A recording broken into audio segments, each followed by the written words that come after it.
Se você procura força, hipertrofia e o máximo de aproveitamento em cada treino, obviamente você tem que fazer uma boa escolha de exercícios. E hoje, com esse aumento da internet, de tanta gente postando treino, existem muitos exercícios inúteis que tem muita gente perdendo tempo fazendo. Exercícios inúteis para esses objetivos de força, de hipertrofia, pois existem opções muito melhores. Então hoje eu reuni os principais e mais famosos exercícios inúteis para hipertrofia e ganho de força. Mas é claro, eu vou te explicar durante o vídeo o porquê que esses exercícios, eles não são as melhores opções. Eles podem até ser úteis para outros objetivos, mas para o nosso objetivo, tem opções muito melhores. E o primeiro exercício da nossa lista é a isometria na flexão. E por que que isso é inútil? Na verdade, isso não é inútil, mas isso não é a melhor opção para os nossos objetivos. Entenda uma coisa, se você busca força e hipertrofia, um dos principais fatores que vão influenciar nisso é a amplitude de movimento, que é o quanto você movimenta as suas articulações, seu corpo em um determinado exercício. Quando você faz um exercício de isometria, você não tem amplitude, você fica apenas parado. Então, pensando principalmente em hipertrofia, isso se torna extremamente ruim. E para força também. Tá, Gabriel, então para que serviria essa isometria na flexão? Isso só serviria caso você pense em fazer movimentos de isometria, às vezes como progredir futuramente para um 90 degree hold, porque aí sim, você tá indo mais para um treino de movimento e resistência do que para força e hipertrofia. Então, se você pensa em hipertrofia e em força, em vez de fazer apenas a isometria, você pode fazer a flexão completa, porque a flexão completa vai te entregar um grau de amplitude muito mais alto, vai te entregar muito mais força, muito mais hipertrofia e muito mais resultado. E outra ocasião que esse exercício seria útil, seria caso você ainda quer dominar a flexão e você ainda não consegue, você não consegue fazer a parte de empurrar para cima ainda. Então você pode fazer esse exercício como um apoio para você futuramente conseguir fazer a flexão. Porém, se você já consegue fazer várias flexões, não tem para que você ficar fazendo isometria. E o segundo exercício de gancho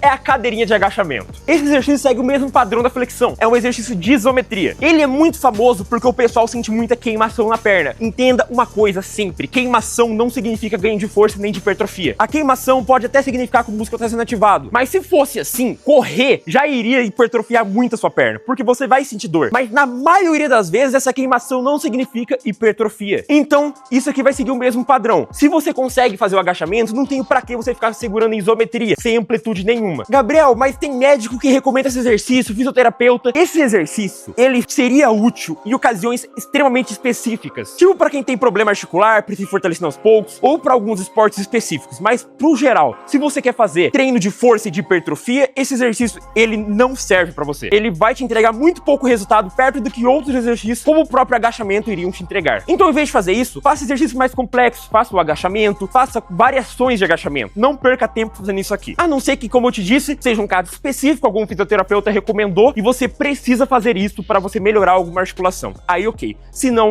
vai para outro exercício. E o terceiro exercício é a famosa barra na nuca. Esse exercício ele é muito famoso, cara, porque muita gente fazia, muita gente ainda faz. E por que que ele é inútil? Ele não é inútil, ele vai te entregar resultado. Porém, ele vai te entregar o mesmo resultado que uma barra normal. A diferença é que, por o seu cotovelo ter que ficar muito para trás, você vai danificando aos poucos a articulação do ombro, do próprio cotovelo. Entenda, gente, todo exercício que você precisa fazer esses movimentos atrás da nuca é extremamente prejudicial para o seu ombro. Você tem que ficar se colocando nessa posição. A mesma coisa para quem faz musculação e faz aqueles desenvolvimentos atrás da nuca. Cara, isso não é bom para sua articulação. Faça sempre a versão normal, tanto da barra, puxa na frente, faça a barra clássica, porque como eu disse, vai te entregar o mesmo resultado, porém com um custo muito menor. Simplesmente não tem para que você optar por fazer essa puxada atrás da nuca. Então, contrai as costas, faça o movimento normal, que você vai ter os mesmos resultados, porém com um custo articular muito menor, o que vai prevenir muita lesão e vai te entregar uma longevidade muito melhor. Ok? E o próximo exercício é muito polêmico, que é o famoso burp. Gabriel, como assim o burp ele é inútil? Entenda uma coisa, não é que o burp é inútil, é porque não tem pra que você fazer ele pensando em hipertrofia e ganho de força. O burp ele serviria para exercícios aeróbicos, para circuitos que vai exigir de um condicionamento melhor. Então, pensando em aeróbico e outros objetivos, o burp é muito válido, é muito útil e é muito utilizado. Porém, se o seu objetivo aqui é treino de força, de hipertrofia, entenda uma coisa, gente, o burp ele cansa mais mais do que constrói força. Ele é um exercício aeróbico. Uma coisa que eu recomendo pra vocês, em treino de força, de hipertrofia, que é o que a gente aqui no canal mais faz, é muito mais válido você fazer um exercício só por vez. Por exemplo, o burpee vai envolver o movimento de subir, de descer, às vezes fazer uma flexão pra quem faz junto com o burpee, e tudo isso vai te cansar muito mais. Então, ao invés de fazer, tipo, 15 agachamentos usando o burpee, né, porque o burpee ele sobe e desce. Então tem gente que mistura flexão e agachamento. Em vez de fazer, tipo, 15 de flexão e 15 de agachamento na mesma série, através do burpee, você pode fazer separado, porque você vai aguentar uma quantidade de repetição muito mais alta, você vai chegar muito mais perto de uma falha muscular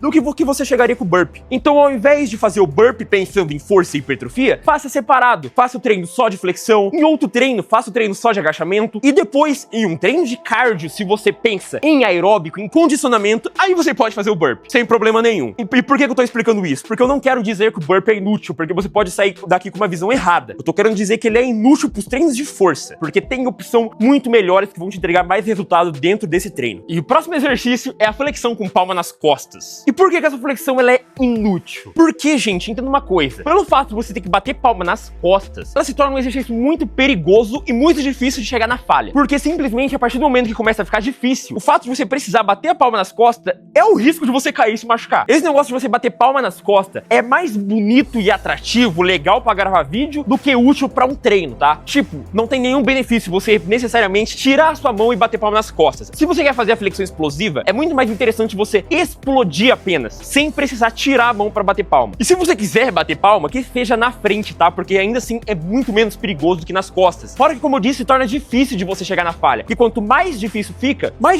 de você conseguir tirar a mão. Então o exercício acaba se tornando perigoso e você fica longe da falha. E se um dia você quiser mostrar pra alguém a flexão, aí você faz batendo palma nas costas. Porque, como eu disse, é uma flexão mais atrativamente bonita do que útil, tá? Então, se for pro seu treino, opte por fazer apenas a explosão máxima, que já vai te entregar muito resultado. E por último, a gente não vai falar de um exercício específico, mas é algo que eu repito muito aqui no nosso canal, que é todo exercício que você precisa fazer muitas e muitas repetições pra chegar na falha. Por exemplo, se você faz flexão e você precisa fazer 50 flexões pra chegar numa falha, ou não a flexão, mas qualquer exercício, entenda que não é algo inútil, porque vai melhorar sua resistência, mas se o seu objetivo é ganhar força, hipertrofia, é muito mais interessante sempre você optar por fazer um exercício mais difícil do que um exercício que você faz muitas e muitas repetições. A não ser que seu objetivo seja bater recorde de números altos de repetição, ou ter mais resistência, treinos aeróbicos, aí beleza, fazer altos números de repetição pode ajudar. Mas entenda que pros treinos clássicos, aqueles de treinos de força, de hipertrofia, que você faz uma série, descansa, faz outra série, é sempre mais interessante você optar por um exercício mais difícil do que ficar fazendo muitas repetições de um exercício mais fácil. Então isso se aplica para qualquer exercício que é extremamente fácil para você. Mas como eu disse, gente, tenha time, tá? Vamos supor que você já tá no final de um treino e aquele exercício que era fácil, ele já está difícil porque você tá no final do treino. Então, sim, é válido você fazer ele ali, caso você queira. Mas, sempre que você for começar o seu treino, opte por começar com exercícios mais pesados, que você aguenta menos repetição, que isso vai te entregar muito mais resultado. E se você quer entender mais dessa parte, da ordem de exercícios, como montar treino, dividir o seu treino, eu montei uma plataforma exclusiva apenas para ensinar a teoria, te ensinar tudo o que você precisa saber para montar e progredir nos seus treinos de calistenia. Como dividir o seu treino, como estruturar o seu treino e como progredir. Tudo que você precisa saber, você vai encontrar lá. E eu vou deixar o link aqui na descrição. Mas você também pode clicar nesse vídeo aqui do lado, que aqui você também vai aprender muita coisa, de como montar seus treinos, como que funciona e tudo mais. E espero que vocês tenham curtido esse vídeo, se inscreva aqui no canal para não perder nenhuma dica e até a próxima.